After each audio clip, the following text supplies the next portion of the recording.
Atom کسی بھی metre یعنی سالڈ، لیکوڈ، گیس، پلازما کا اسمالسٹ یونٹ ہوتا ہے جس کو فردر ڈیوائڈ نہیں کیا جا سکتا کسی کیمیکل ریئیکشن کے تھرو. یعنی اس کے سب ایٹامک پارٹیکلز تو ہوں گے مگر اس کو فردر ڈیوائڈ نہیں کیا جا سکتا. اس کے مطابق ہمارے آس پاس جو بھی چیز ہے یعنی زمین، پہاڑ، آسمان، کوئی بھی آرگینزم ہے، پانی ہے، ہر چیز ایٹم سے بنی ہوئی ہے. ایٹم کی ڈسکوری 1900s میں ہوئی جبکہ اللہ تعالیٰ نے اپنے پیغمبر صلی اللہ علیہ وآلہ وسلم کو 1400 سال پہلے ایٹم کے بارے میں بتا دیا. سورہ یونس کی آیت نمبر 61 اور سورہ سبا کی آیت نمبر 3 کے اندر اللہ تعالیٰ نے ایٹم کے بارے میں بتایا. اللہ تعالیٰ نے فرمایا کہ دنیا اور آسمانوں میں کوئی بھی ایسی چیز نہیں ہے چاہے وہ ایٹم کے ویٹ کے برابر ہی ہو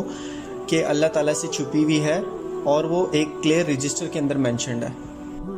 کیونکہ قرآن ایک سائنس کی لینگویج ہے تو اللہ تعالیٰ نے ایک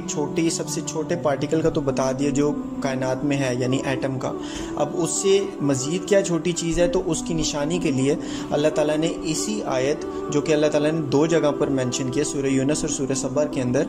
اسی کے اندر اللہ تعالیٰ نے فرمایا کہ کوئی بھی چیز جو ایٹمز ویٹ ہو یا اس سے کم ہو یا اس سے زیادہ ہو، یعنی اس سے بھی کم کے بارے میں بھی اللہ تعالیٰ نے ایک اشارہ دے دیا کہ اس سے بھی کم چھوٹی کوئی چیز ہے. اب ہمیں پتہ ہے کہ ایٹم کے سب ایٹامک پارٹیکلز ہوتے ہیں یعنی نیوٹرونز، پروٹونز اور الیکٹرونز، اور اسی طرح ابھی اسٹرنگ تھیوری کے بارے میں بھی ریسنٹلی ڈسکور ہوا ہے. تو اللہ تعالیٰ نے اس کا اشارہ دیا کہ اس سے چھوٹی چیز ہو یا بڑی ہو اللہ تعالیٰ نے ایک کلیئر رجسٹر کے اندر مینشن کی ہوئی ہے. ایٹم کا سائز کمپیریزن کرنا ہے تو یہ سمجھ لیں کہ ایک پانی کے ڈراپ کے اندر 1.56 ٹریلین واٹر مالیکیولز ہوتے ہیں، یعنی 1.5 کے ساتھ 22 صفرز لگا دیں، اور ایک واٹر مالیکیول کے اندر 3 ایٹمز ہوتے ہیں، 2 ہائیڈروجن کے اور 1 آکسیجن کا. اب ایٹم کا ذکر اللہ تعالیٰ نے صرف ان صورتوں کے اندر ہی نہیں کیا، اللہ تعالیٰ نے سورہ زلزلہ کی آیت نمبر 7 اور 8 کے اندر بھی وہی ورڈ یوز کیا. اب جو ورڈ اللہ تعالیٰ یوز کریں وہ مثقال ذرۃ ہے، یعنی یہی ورڈ پہلے بھی تھا سورہ یونس اور سورہ سبا کے اندر، اور اب سورہ زلزلہ کے اندر بھی مثقال ذرۃ یعنی ویٹ آف این ایٹم. پھر دوبارہ سورہ سبا کی آیت نمبر 22 کے اندر اللہ تعالیٰ نے مینشن کیا کہ یہ کفار جو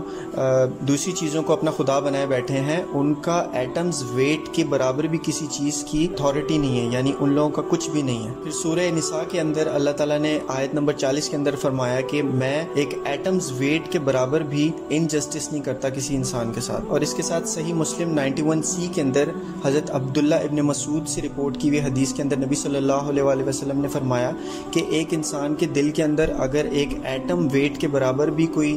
کبر ہوگا تو اللہ تعالیٰ اسے جنت میں نہیں جانے دیں گے. یہ میریکل کہ اللہ تعالیٰ نے 1400 سال پہلے ایٹم کا ذکر کیا، اب بار بار اللہ تعالیٰ مثقال ذرۃ کیوں کہہ رہے ہیں، یعنی ویٹ آف این ایٹم کیوں بار بار بول رہے ہیں. ویٹ آف این ایٹم کے اندر بھی ایک میریکل ہے. جو ایٹم ہوتا ہے اس کو اس کے سائز کے حساب سے میجر نہیں کیا جاتا، اس کو اس کے ویٹ کے حساب سے یا میس کے حساب سے میجر کیا جاتا ہے. اور یہ چیزیں پریسائسلی اللہ تعالیٰ نے نبی صلی اللہ علیہ وآلہ وسلم کو 1400 سال پہلے بتا رکھی ہیں.